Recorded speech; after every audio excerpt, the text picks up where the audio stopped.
সুপ্রিয় দর্শক, আসসালামু আলাইকুম। সবাইকে স্বাগত জানাচ্ছি আজকে গুরুত্বপূর্ণ সংবাদে। প্রথমে জানিয়ে দিচ্ছি সংবাদ শিরোনাম, পরে বিস্তারিত। জানিয়ে দেব এই মুহূর্তে হাতে পাওয়া সর্বশেষ গুরুত্বপূর্ণ আপডেট আন্তর্জাতিক সংবাদ। শুরুতেই জানাবো হামলা বন্ধে কোনো অনুরোধ করেনি ইরান, ট্রাম্পের দাবি নাকচ। যুদ্ধ বন্ধে সমঝোতার অংশ হিসেবে ইরান লড়াই থেকে সরে আসতে চেয়েছিল এবং হামলা বন্ধ করতে অনুরোধ করেছিল। যুক্তরাষ্ট্রের প্রেসিডেন্ট ডোনাল্ড ট্রাম্পের এমন দাবি সরাসরি প্রত্যাখ্যান করেছেন ইরানের সামরিক কর্মকর্তারা। এবারে জানাবো ভারত সীমান্তে অত্যাধুনিক 250 হাউইটজার মোতায়েন করল পাকিস্তান। সামরিক সক্ষমতা বৃদ্ধির অংশ হিসেবে পাকিস্তান ভারতের সীমান্তবর্তী পূর্ব সেক্টরে 250টি চীনা তৈরি SH-15 truck mounted self propelled howitzer মোতায়েন করেছে। গোয়েন্দা সূত্রের বরাতে জানা গেছে 2025 সালের মে মাসে ভারতের অপারেশন সিঁদুরের পর সামরিক শক্তি বাড়ানোর ক্ষেত্রে ইসলামাবাদের এটি সবচেয়ে বড় পদক্ষেপ। জানাবো দ্য ইন্টারন্যাশনালের রিপোর্ট, ইরান ঘিরে বিশ্বযুদ্ধের শঙ্কা, যুক্তরাষ্ট্রকে সঙ্গ দেবে উপসাগরীয় জোট। ইরানকে ঘিরে চলমান সংঘাত কেবল মধ্যপ্রাচ্যে নয়, এটি একটি বৈশ্বিক যুদ্ধ। এই সংঘাত ইরান, চীন এবং রাশিয়া একই অক্ষের অংশ।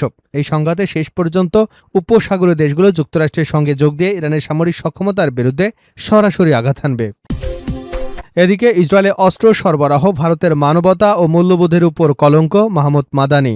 ভারত থেকে ইসরায়েলে অস্ত্র এবং সামরিক সরঞ্জাম রপ্তানির অভিযোগে উদ্বেগ প্রকাশ করেছেন জমিয়তে উলামায়ে হিন্দের সভাপতি মওলানা মাহমুদ আসাদ মাদানি। তিনি এ ধরনের সরবরাহকে মানবতা ও ভারতের মূল্যবোধের উপর কলঙ্ক আখ্যা দিয়ে অবিলম্বে তা বন্ধ করবার জন্য সরকারের প্রতি জোর আহ্বান জানিয়েছেন। এবারে থাকছে ইরানকে চাপে ফেলতে সেনাদের কাছে নতুন কৌশল চাইল সেন্টকম। যুক্তরাষ্ট্রের প্রেসিডেন্ট ডোনাল্ড ট্রাম্পের ইরান বিরোধী সামরিক অভিযানের মধ্যে দেশটির সেন্ট্রাল কমান্ড সেনা বিশ্লেষকদের কাছে সৃজনশীল এবং অপরিচালিত উপায়ে ইরানকে চাপে ফেলার নতুন পরিকল্পনা চেয়েছে। সোমবার মার্কিন সংবাদ মাধ্যম সিএনএনের এক বিশেষ প্রতিবেদনে এ তথ্য জানানো হয়েছে। এবং সর্বশেষ জানাবো খুনোখুনি পছন্দ না আমার, ইরানের সঙ্গে চুক্তি করতে চায় ট্রাম্প।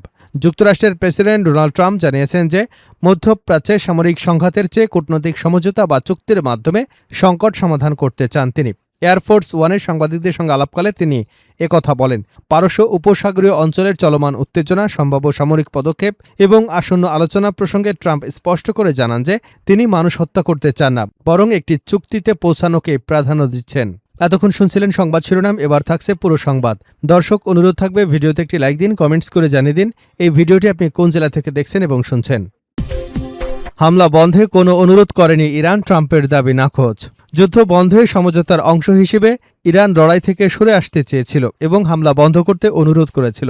যুক্তরাষ্ট্রের প্রেসিডেন্ট ডোনাল্ড ট্রাম্পের এমন দাবি প্রত্যাখ্যান করেছেন ইরানের সামরিক কর্মকর্তারা। খবর টাইমস অফ ইসরায়েলের। রোববার দেশটির রাষ্ট্রনিয়ন্ত্রিত গণমাধ্যমে প্রকাশিত মন্তব্যে নাম প্রকাশ না করা সামরিক সূত্রগুলো ট্রাম্পের বক্তব্যকে মিথ্যা বলে আখ্যা দেয়। তাদের অভিযোগ, উপসাগরীয় অঞ্চলে নেতাদের উপর চাপ সৃষ্টি ও অর্থ আদায়ের উদ্দেশ্যেই ট্রাম্প এ ধরনের বক্তব্য দিয়েছেন।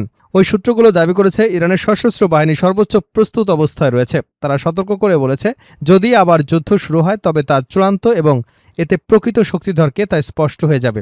এর আগে ট্রাম্প ঘোষণা দেন তিনি ইরানের বিরুদ্ধে নতুন হামলা আপাতত স্থগিত রাখার নির্দেশনা দিয়েছেন। তার দাবি, মধ্যপ্রাচ্যে কয়েক দেশের মধ্যস্থতায় 5 মাস ধরে চলা যুদ্ধের অবসান ঘটাতে একটি সমঝোতার মৌলিক কাঠামো তৈরি হয়েছে। পাশাপাশি যুদ্ধ বন্ধে সমঝোতার অংশ হিসেবে ইরান লড়াই থেকে সরে আসতে চেয়েছিল এবং হামলা বন্ধ করতে অনুরোধ করেছিল। সামাজিক যোগাযোগ মাধ্যমে দেওয়া এক পোস্টে ট্রাম্প বলেন, প্রস্তাবিত চুক্তির আওতায় হরমুজ প্রণালী সম্পূর্ণ ও নিঃশর্তভাবে খুলে দেওয়া হবে এবং ইরানের পারমাণবিক হুমকিরও অবসান ঘটবে। ট্রাম্পের ঘোষণার আগে সৌদি যুবরাজ মোহাম্মদ বিন সালমান তার সঙ্গে টেলিফোনে কথা বলেন। বিষয়টি সম্পর্কে অবগত একটি সূত্রের দাবি, ওই আলোচনায় যুক্তরাষ্ট্র ইরানের বিরুদ্ধে সামরিক অভিযান আরও বাড়াতে পারে বলে এমন আশঙ্কার কথা ট্রাম্পকে জানান সৌদি যুবরাজ। ভারতীয় সীমান্তে অত্যাধুনিক 250টি হাউইটজার মোতায়েন করল পাকিস্তান। সামরিক সক্ষমতা বৃদ্ধির অংশ হিসেবে পাকিস্তান ভারতের সীমান্তবর্তী পূর্ব সেক্টরে 250টি চীনা তৈরি SH-15 truck mounted self propelled howitzer মোতায়েন করেছে। গোয়েন্দা সূত্রের বরাতে জানা গেছে 2025 সালের মে মাসে ভারতের অপারেশন সিঁদুরের পর সামরিক শক্তি বাড়ানোর ক্ষেত্রে ইসলামাবাদের এটি সবচেয়ে বড় পদক্ষেপ। চীনের রাষ্ট্রীয় প্রতিষ্ঠান নরিনকোর তৈরি 155 মিলিমিটারের SH-15 হাউইটজার 6x6 স্যাসিজের উপর বসানো এবং এতে 400 হর্স পাওয়ারের ডিজেল ইঞ্জিন রয়েছে। অস্ত্রটি 30 থেকে 40 কিলোমিটার পর্যন্ত ন্যাটো সামঞ্জস্যপূর্ণ গোলাবারুদ নিক্ষেপ করতে পারে এবং রকেট প্রজেক্টাইলের মাধ্যমে এর সর্বোচ্চ পাল্লা 50 কিলোমিটার পর্যন্ত হতে পারে। এছাড়া এর স্বয়ংক্রিয় ফায়ার কন্ট্রোল সিস্টেম এবং হাইড্রোলিক ব্যবস্থার কারণে এটি দ্রুত অবস্থান পরিবর্তন করে প্রতি মিনিটে 6 রাউন্ড পর্যন্ত ফায়ার করতে সক্ষম। এই অস্ত্র মোতায়েন চীন এবং পাকিস্তানের ক্রমবর্ধমান গভীর প্রতিরক্ষা সম্পর্কেরই বহিঃপ্রকাশ। সম্প্রতি পাকিস্তানের সেনাপ্রধান আসিম মুনির বেজিং এবং ইসলামাবাদের সম্পর্ককে অনন্য বলে অভিহিত করেছেন। চলতি বছর পাকিস্তান তাদের প্রতিরক্ষা বাজেট 18% বাড়িয়ে 3 ট্রিলিয়ন রুপিতে উন্নীত করেছে। উল্লেখ্য, গত বছর অপারেশন সিঁদুরের পর পাকিস্তান ভারতের সাথে সংঘর্ষে এই চীনা অস্ত্রের চমৎকার পারফরম্যান্সের কথা দাবি করেছিলেন। ইরান ঘিরে বিশ্বযুদ্ধের শঙ্কা, যুক্তরাষ্ট্রকে সঙ্গ দেবে উপসাগরীয় জোট। ইরানকে ঘিরে চলমান সংঘাত কেবল মধ্যপ্রাচ্যের নয়, এটি একটি বৈশ্বিক যুদ্ধ। এই সংঘাতে ইরান, চীন ও রাশিয়া একই অক্ষের অংশ। এই সংঘাতে শেষ পর্যন্ত উপসাগরীয় দেশগুলো যুক্তরাষ্ট্রের সঙ্গে যোগ দিয়ে ইরানের সামরিক সক্ষমতার বিরুদ্ধে সরাসরি আঘাত হানবে। নিউ ইয়র্কের সাংবাদিক ম্যানাস ক্র্যানিকে দেওয়া এক সাক্ষাৎকারে এমন মন্তব্য করেছেন যুক্তরাষ্ট্রের প্রেসিডেন্ট ও পররাষ্ট্রমন্ত্রী ও CIA পরিচালক মাইক পম্পেও। দ্য ন্যাশনালকে দেওয়া সাক্ষাৎকারে পম্পেও বলেন, এটি মধ্যপ্রাচ্যের যুদ্ধের চেয়েও বড়। এটি একটি বৈশ্বিক যুদ্ধ, এতে কোনো সন্দেহ নেই। শেষ পর্যন্ত উপসাগরীয় দেশগুলো যুক্তরাষ্ট্রের সঙ্গে একত্রিত হয়ে ইরানের সামরিক সক্ষমতার বিরুদ্ধে একটি নির্ণায়ক পদক্ষেপ নেবে বলে বিশ্বাস করেন। সাক্ষাৎকারে ইসরায়েলের প্রধানমন্ত্রী বেঞ্জামিন নেতানিয়াহু এবং মার্কিন প্রেসিডেন্ট ডোনাল্ড ট্রাম্পের সম্পর্ক নিয়ে আরও সমালোচনা করেন। ইরানের শাসন পরিবর্তনের সম্ভাবনা, যুদ্ধ পরবর্তী উপসাগরীয় ঐক্যের মডেল হিসেবে আব্রাহাম অ্যাকর্ডস এবং বর্তমান পরিস্থিতিতে দুই রাষ্ট্রভিত্তিক সমাধান কতটা বাস্তবসম্মত তা নিয়েও আলোচনা করেছেন। তিনি দাবি করেন, ইরানের উপর আরোপিত অর্থনৈতিক চাপ দেশটির অভ্যন্তরীণ জীবনযাত্রাকে এরই মধ্যে দৃশ্যমানভাবে ক্ষতিগ্রস্ত করেছে, যদিও বাইরের বিশ্ব এই প্রভাব পুরোপুরি দেখতে পাচ্ছে না। একই সঙ্গে তিনি চলমান সংঘাতের অবসানের জন্য একটি বাস্তবসম্মত রোডম্যাপের কথা তুলে ধরেন। সংঘাতের অবসানের রূপরেখা হিসেবে তিনি 3টি বিষয়ের উপর জোর দেন: অবিরাম অর্থনৈতিক চাপ, কূটনৈতিক তৎপরতা এবং মানসিক চাপ। তার মতে এই 3টি পদক্ষেপ একসঙ্গে চালাতে হবে। তিনি জানান, ইরানের পারমাণবিক কর্মসূচি, ব্যালিস্টিক ক্ষেপণাস্ত্র উন্নয়ন এবং সন্ত্রাসবাদের সমর্থন বন্ধ করার লক্ষ্য নিয়ে ট্রাম্প নেতানিয়াহুর মধ্যে মৌলিক কোনো পার্থক্য নেই। তিনি আরও দাবি করেন, চীন ইরানের ক্ষেপণাস্ত্র ও আকাশ প্রতিরক্ষা ব্যবস্থা পাঠানোর প্রস্তুতি নিচ্ছে, যদিও বেইজিং এই অভিযোগ অস্বীকার করেছে বলে পম্পেওর মত। তবে অস্বীকার করছে বলেই বিষয়টি আরও বিশ্বাসযোগ্য মনে হচ্ছে।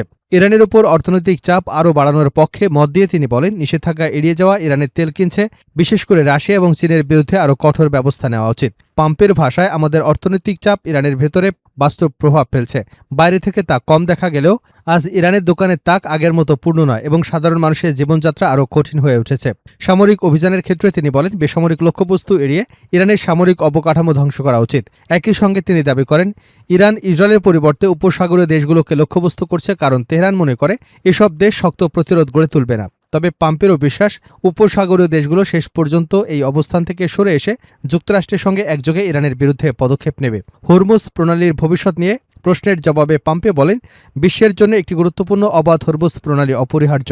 তার ভাষায়, বিকল্পটি অকল্পনীয়। আগামী 1 দশক ইরানের কাছ থেকে হরমুজ প্রণালী ভাড়া নিয়ে ব্যবহার করবার চিন্তা কোনোভাবেই বাস্তবসম্মত নয়।